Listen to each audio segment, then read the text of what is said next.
Salve e benvenuti a Il mistero è servito. Merlino è il mago più famoso della storia europea e ispiratore di molti maghi della cultura universale. La sua figura si trova su una delicata linea fra personaggi storici e personaggi archetipici. Tutto quello che sappiamo sul mago gallese è basato su testi storici, racconti, miti e leggende, però cosa c'è di vero in tutto quello che ci hanno raccontato? Accompagnatemi in questo viaggio in cerca dell'unico vero e inimitabile Merlino. Merlino è un personaggio straordinario, soprattutto per il fatto che il nostro immaginario è stato totalmente invaso dal cinema, da Walt Disney fino a Excalibur di John Boorman. Siamo davanti all'immagine del profeta e del poeta, in una relazione molto stretta che esiste nel mondo medioevale fra profezia e poesia. È il mago. Questo dominio sulle forze naturali che ha Merlino è qualcosa che lo appartiene e lo apparenta direttamente con le tradizioni indoeuropee.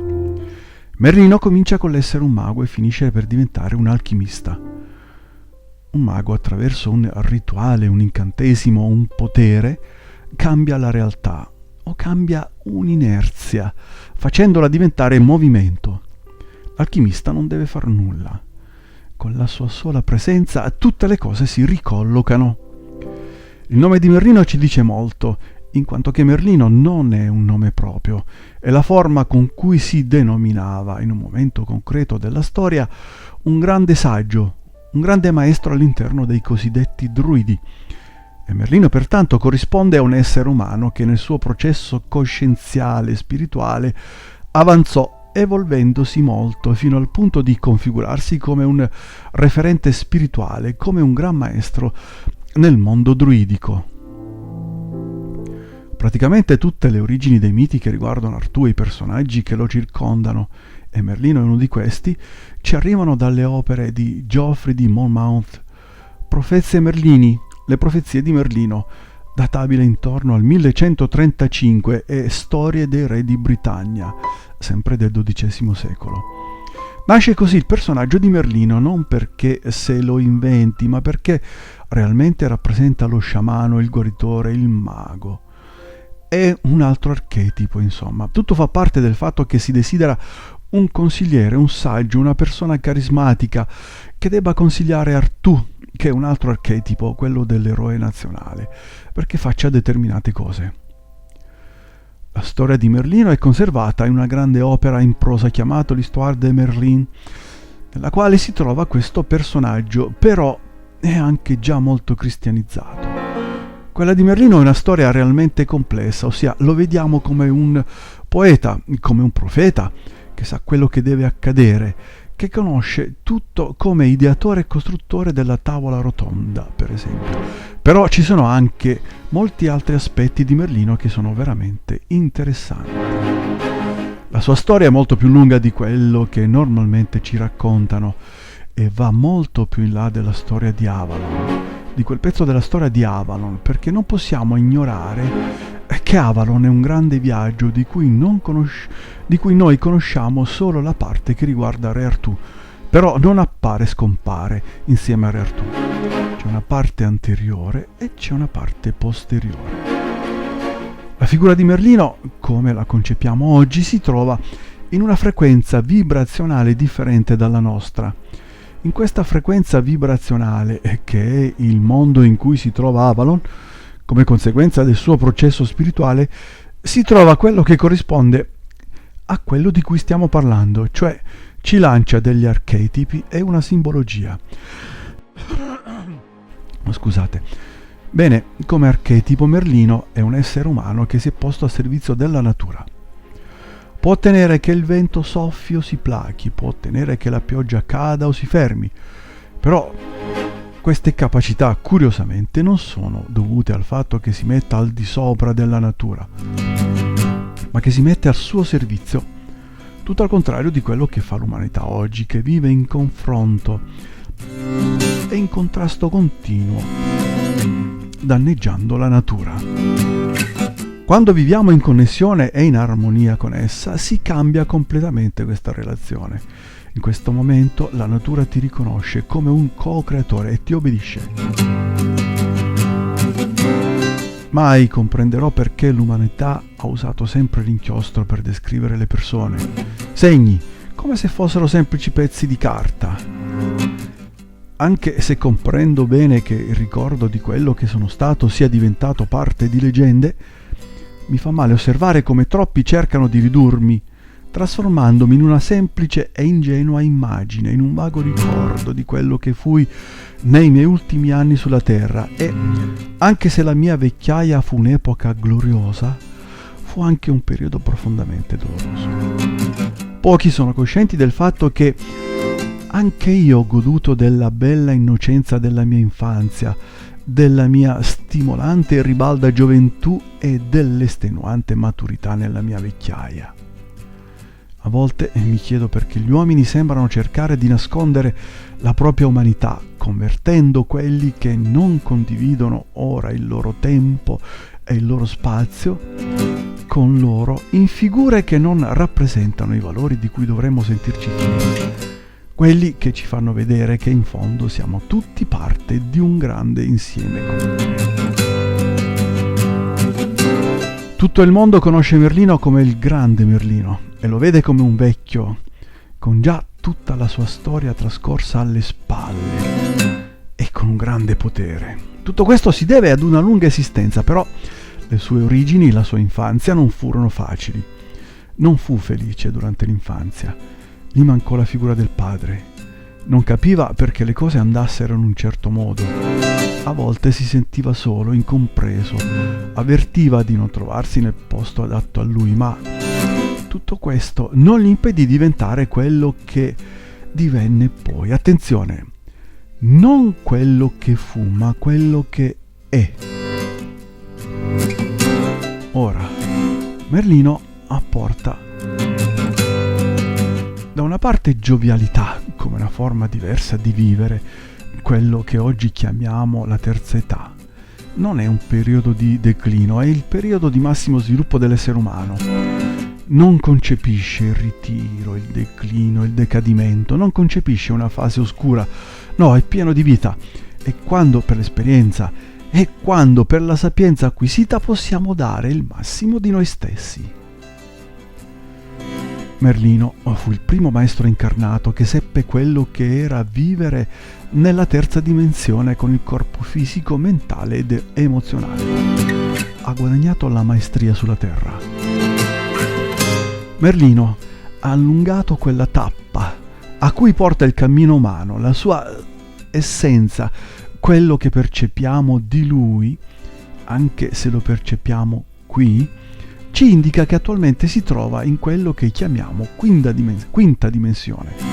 Però effettivamente egli ebbe il suo sviluppo nella quarta, come essere umano, e pertanto Merlino ha avuto incarnazioni precedenti e in queste storie che arrivano a noi ebbe un'incarnazione nel mondo dei druidi, sviluppandosi molto spiritualmente, fino al punto di diventare un grande maestro druido. Ed è a partire da qui che l'evidenza di Merlino fa un salto di dimensione, viene fuori e continua a essere qui con noi, però non nella quarta dimensione, ma nella quinta. Vediamo di venire a capo. È qui, nel castello di Tintagel, dove molti credono sia nato Re Artù.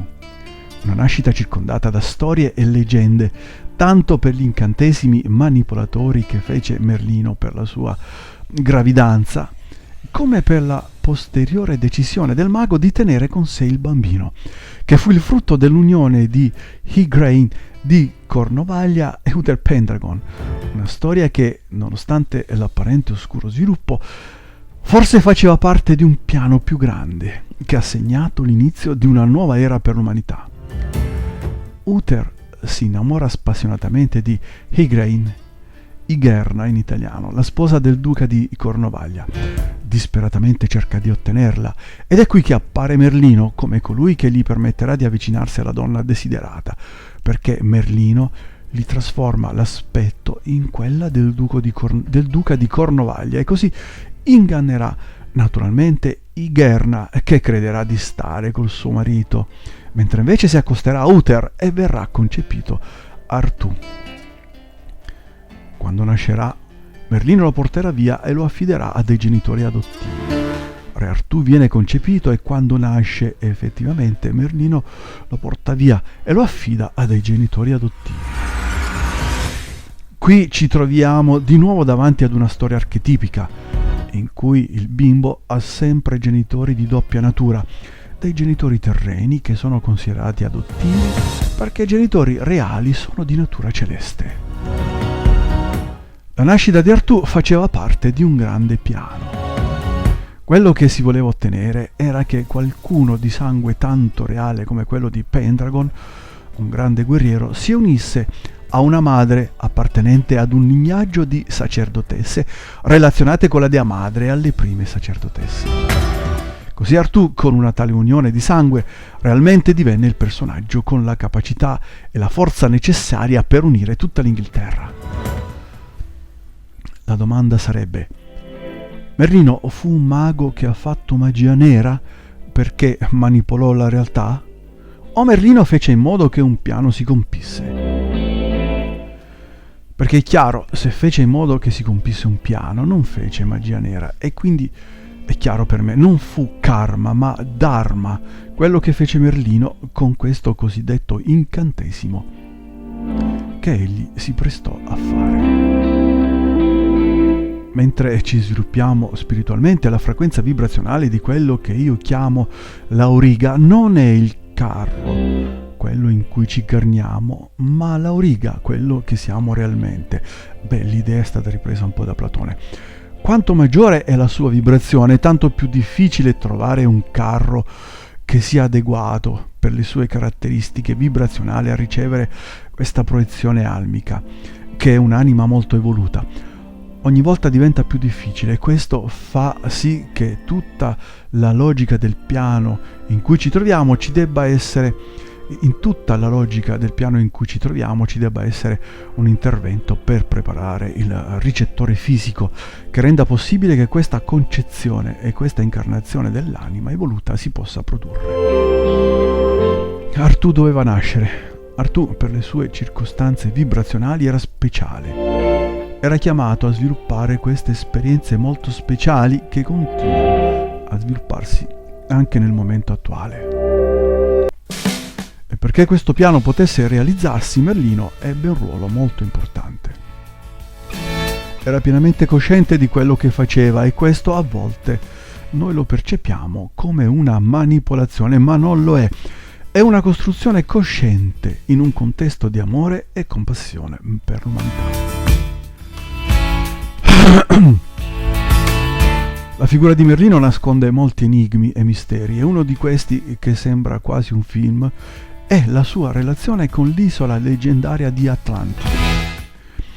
Confesso che la prima volta che ho ascoltato questo ero scettico, però dopo aver ricercato accuratamente le testimonianze di molte persone che non si conoscevano fra di loro e che erano distanti nel tempo e nello spazio, pensai che forse ci troviamo davanti alla maggiore scoperta sulla storia occulta di Merlino, l'ultimo mago atlante.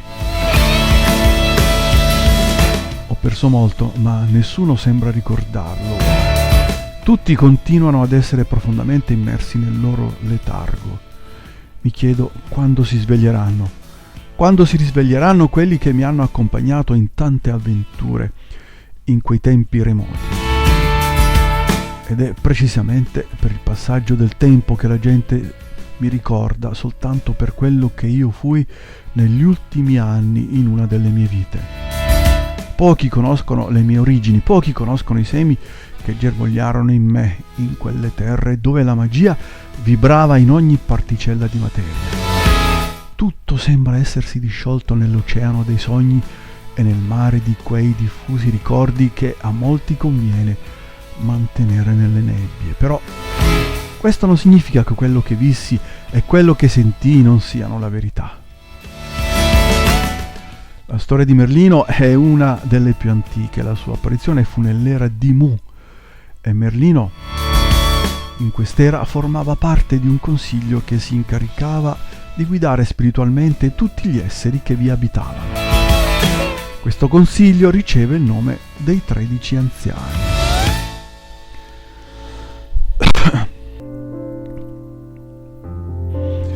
ai quali era permesso navigare nel tempo. Erano come dei profeti, si potrebbe dire, e quindi mediante questa navigazione nelle linee del tempo scaricavano pacchetti di informazioni per supportare l'umanità senza interromperne il libero arbitrio.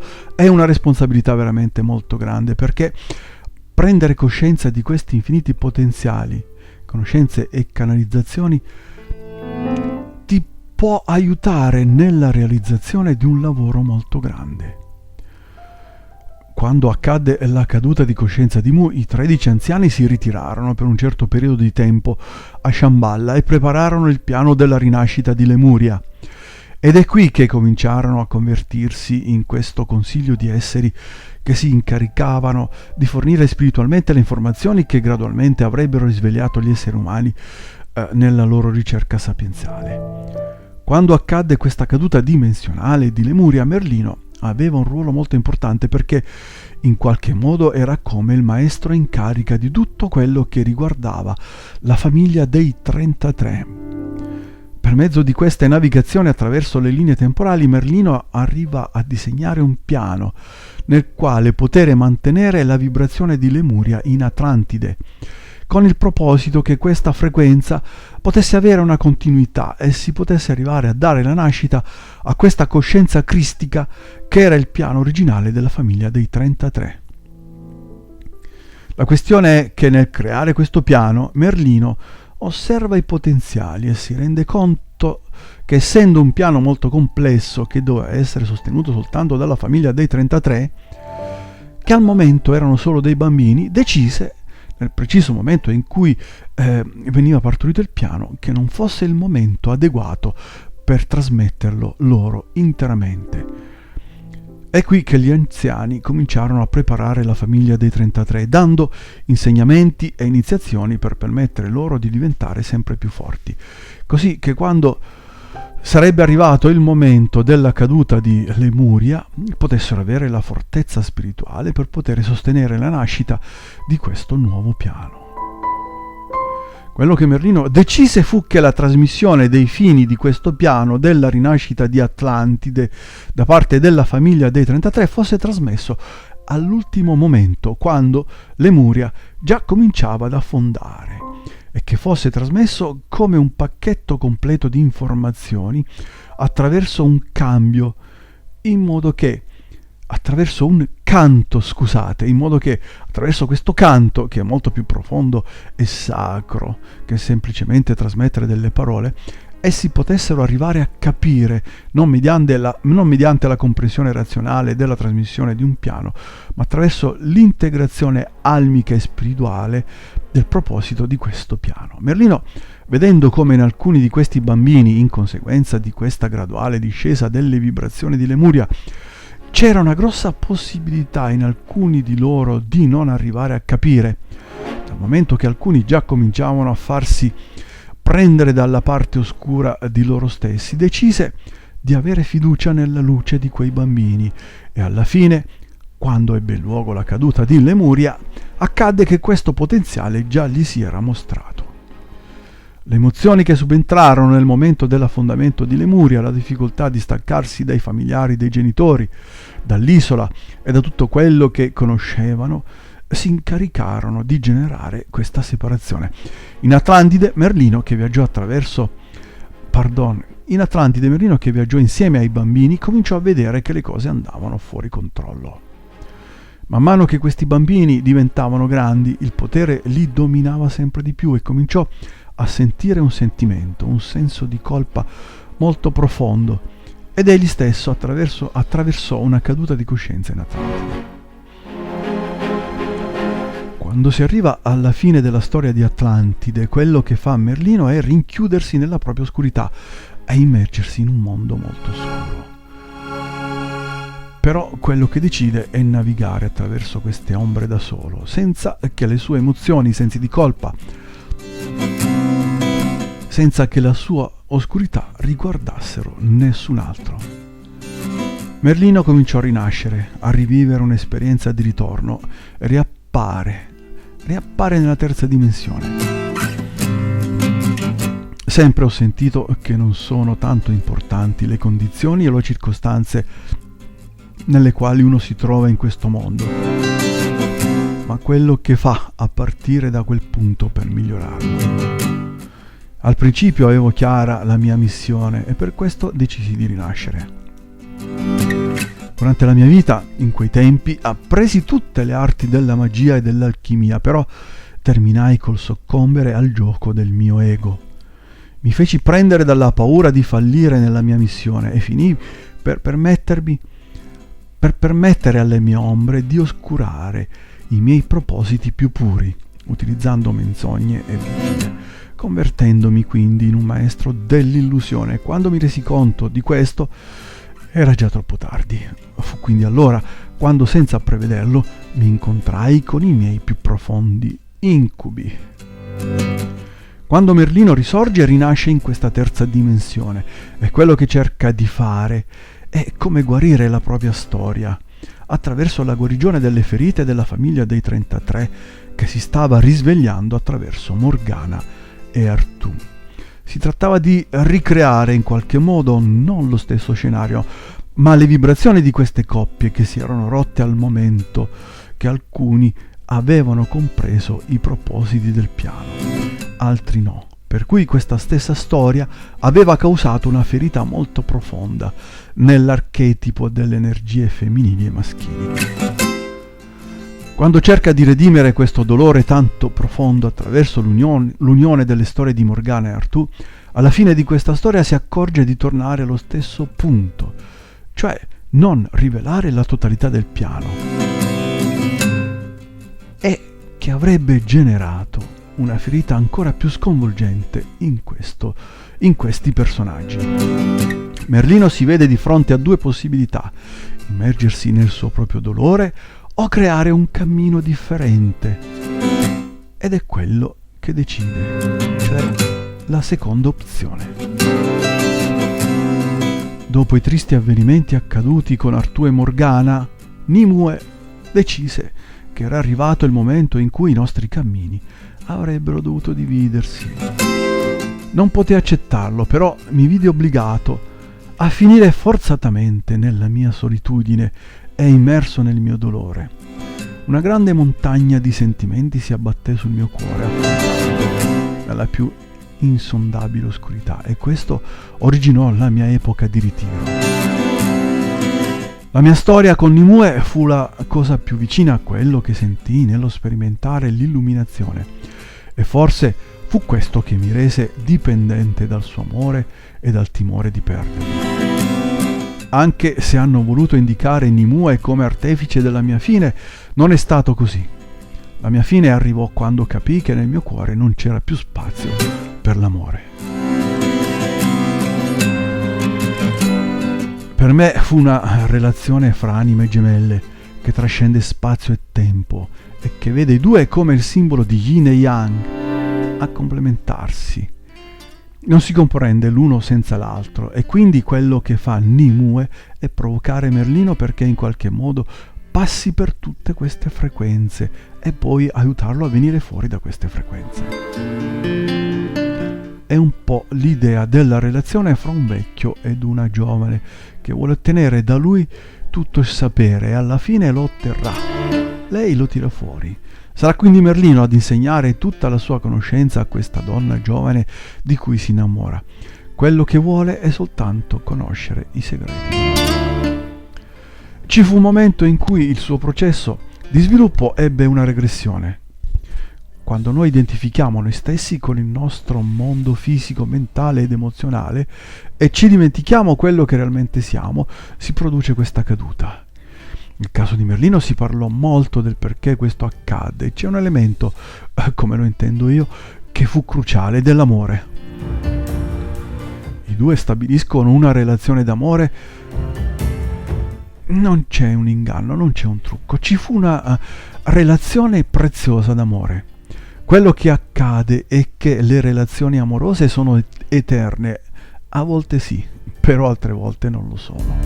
Nel caso di Merlino e Nimue, quest'ultima è una ragazza molto giovane e ben preparata a seguire un'evoluzione spirituale, giacché appartiene in questa incarnazione ad un livello molto alto e Merlino riconosce in lei questa capacità, questa potenzialità spirituale già molto sviluppata, e a causa dell'amore che nasce mette a disposizione di Nimue una serie di conoscenze e non si trova con Merlino per approfittarsene, né semplicemente è sinceramente innamorata. Quindi abbiamo una preziosa storia d'amore.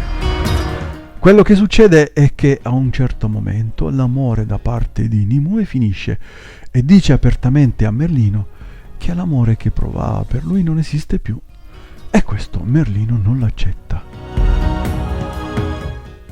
Ci troviamo a Tintagel, nella grotta di Merlino. Qui si dice che il mago trascorse gran parte della sua vita. Questo fu uno dei posti del suo ritiro che lo portò alla sua grande oscurità e a confrontarsi con le sue più grandi paure. Però fu grazie a questo che Merlino si convertì nel più grande alchimista dei nostri tempi, perché fu capace di amare e ricomporre le proprie ceneri, risorgendo come un'araba fenice. Molto tempo dovette passare, finché in una gelida notte di tempesta, in quella remota caverna, abbattuto dalle circostanze e dai ricordi e dal dolore, sentendo il peso di tutta la mia esistenza sul mio essere, mi arresi alla vita, mi arresi a me stesso, quindi solo fui capace di alzare il mio sguardo e contemplare le stelle.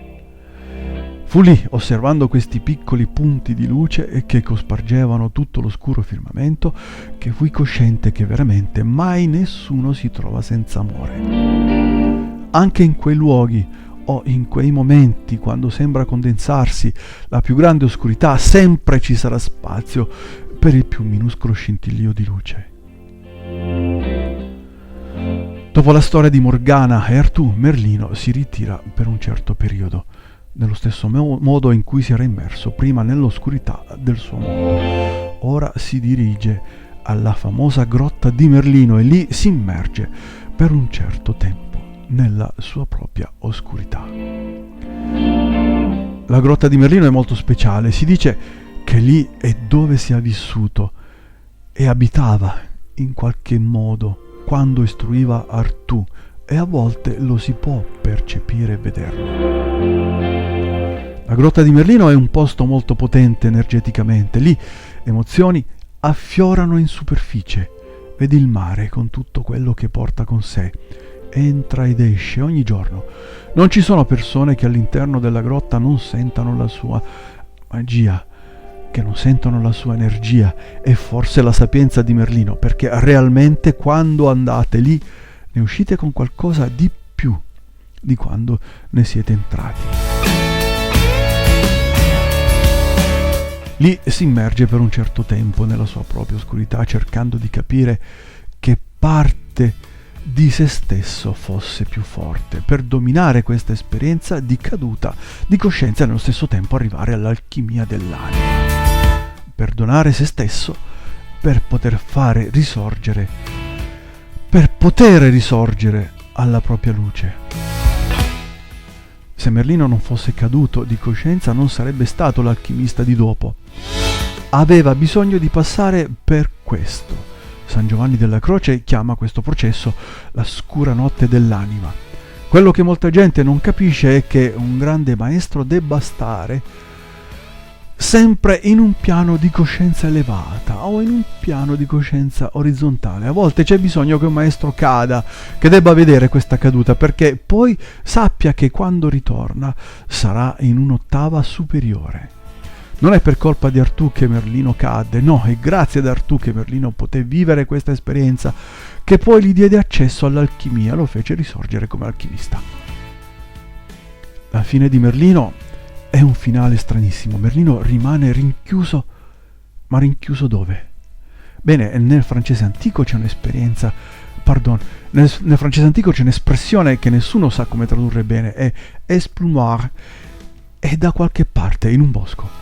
Il bosco in qualche modo rappresenta la materia e la discesa nella materia è in qualche modo Merlino è totalmente relazionato con questo momento, come dicevano gli alchimisti di Nigredo, come chiamavano questo momento di unione e identificazione con la materia, a recuperare il suo sentiero, quello che a Merlino è quello che in chiave spirituale viene definita ascensione.